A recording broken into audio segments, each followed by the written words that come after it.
The sun always shone warmly in the little town where a family of 7 lived. They were not wealthy, yet their home was always full of music, joy, and laughter. The children spent their days running under the bright sky, singing as though the world itself was their playground. Across the street stood a grand house belonging to a rich man. His children rarely stepped outside. They watched quietly from their windows, pale and silent, while the lively sounds of play echoed from the poor family's yard. From the rich man's kitchen, mouth-watering scents drifted through the air, roasting meat, frying fish, and freshly baked bread. The poor family often paused outside, smiling as they breathed in the delicious aroma. Their stomachs were sometimes empty, yet their spirits were full. Meanwhile, the wealthy children grew thinner and weaker. They stayed behind their walls, missing the warmth of the sun and the joy of play. The poor children, though with less food, glowed with health and energy. Their happiness became the talk of neighbors passing by. One day, everything changed. A policeman arrived with a paper.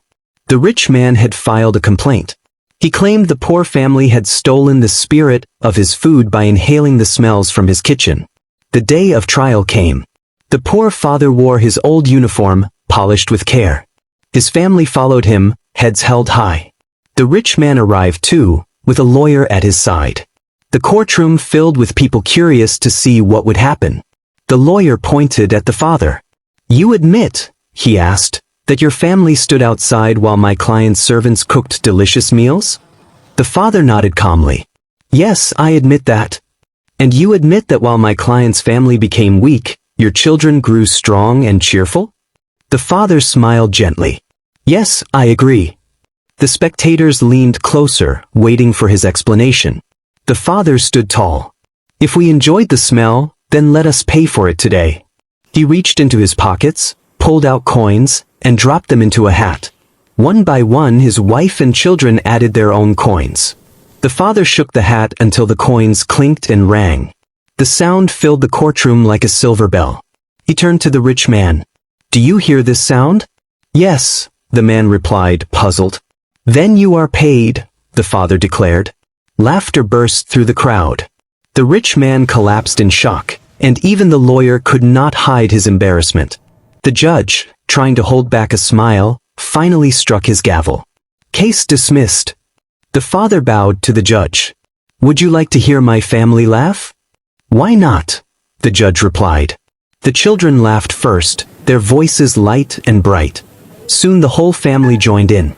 The sound spread across the room like music. Spectators laughed too, and even the judge leaned back, laughing heartily. The courtroom echoed with joy. True wealth was revealed that day. It was not gold, nor a grand house, nor the smell of roasted meat. Real treasure was laughter shared with loved ones, health built from sunshine and play, and the unbreakable bond of family. When Maria stepped down from the cart with grace, I could not help but watch her carefully. She moved like a queen, calm and steady, though she stood in a place far different from the world she had known. She was tall and beautiful, her smile warm and full of life. I understood then why my brother Leon loved her so dearly, for her presence lit even the quiet paths of Negrebkin. She greeted me kindly, saying, "You are Baldo." Her voice was soft, yet it carried a strength I did not expect. I felt shy, but her words made me feel welcome, as though she already belonged with us. Maria then looked at Labang, our strong bull. At first, I noticed her pause when she saw his long horns, and I wondered if she would step back. For a moment, I thought she might be afraid. However, she bravely touched his forehead, and soon she was scratching it gently. Labang closed his eyes with peace, showing his trust. I was surprised, for Labang was not always quick to yield, yet Maria's hand brought him calm. Leon placed their bags aside and stood proudly with his wife. I saw in his eyes that he wanted the whole world to know that Maria was his. He called her Maria, while she answered with, "Yes, Noel." It was Leon's name said backward, and it sounded sweet. Hearing it, I felt that even her affection carried both playfulness and love. As I led the cart through the wake, just as father had told me to, I knew this path was not chosen by chance. This path was a test, to see if Maria had the strength to accept the life in Negrebkin. I wondered silently if she would endure it, as the way was rough and the night cold. The night grew calm, and stars filled the sky. I guided Labong slowly, while my eyes often looked back at Leon and Maria. Maria admired their beauty and whispered with joy, "Look, no, yonder is our star." Her face glowed with wonder, and for a moment, the night seemed brighter. Then Maria grew quiet. I sensed her worry, that father might not like her. I could feel her unease, even in her silence. Leon comforted her, telling her that father was gentle, except when his old wound troubled him. My brother's voice was steady, filled with assurance. Then, Leon sang a song under the stars, and Maria's voice joined his. Their harmony filled the night with peace and love. I listened, and though I did not sing, their song touched my heart. At last we reached home. Mother and Aurelia welcomed Maria with kindness. I was glad, for Maria's smile returned as she entered our house. Yet Leon's first question was, "Father, where is he?" Mother answered softly that he was upstairs, resting his leg.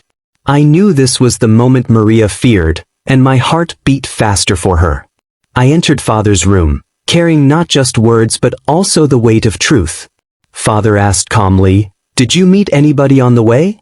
His eyes looked through me, searching for what was unspoken.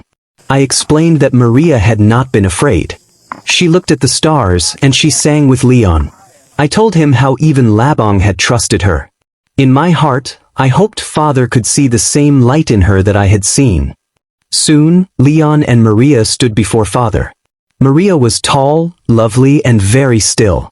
Her presence filled the room with dignity and grace. That night, father found his answer without saying much.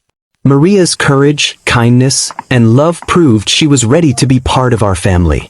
Their journey reminds us that true love is not only about feelings. It is about strength, trust, and the choice to embrace one another's world.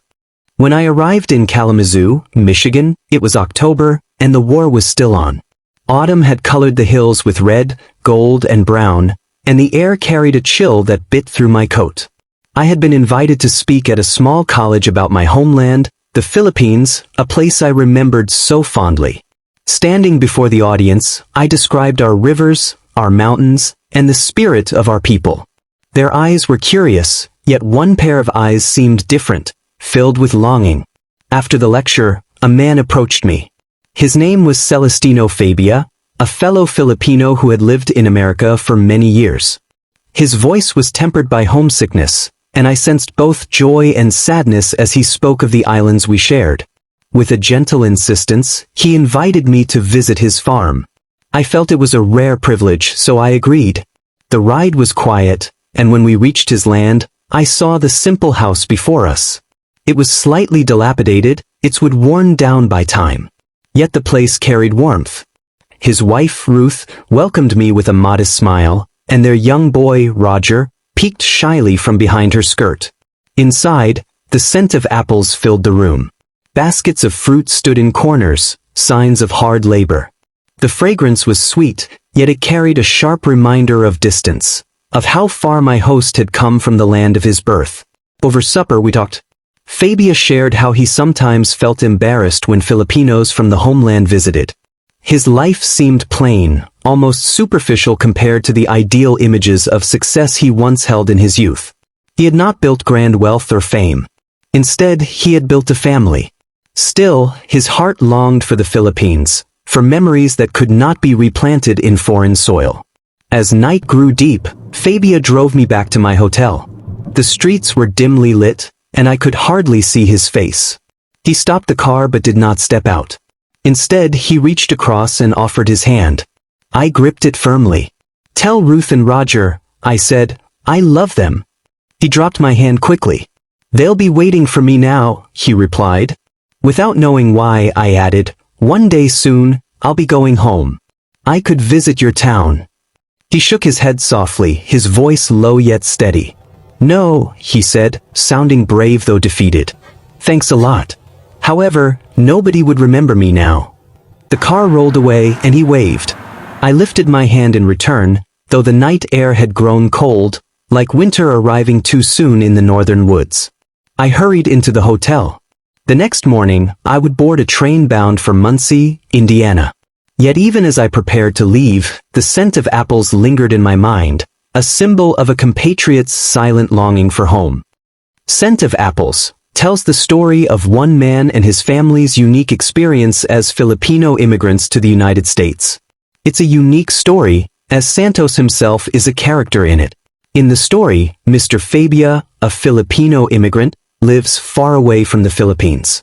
Instead of the familiar smell of mangoes, rice fields, and flowers, all he smells is the scent of apples. The apples remind us that he is in a foreign land, lonely, and longing for home. That's why the story is called Scent of Apples. It's a symbol of homesickness, distance, and the life of Filipinos far away from their country.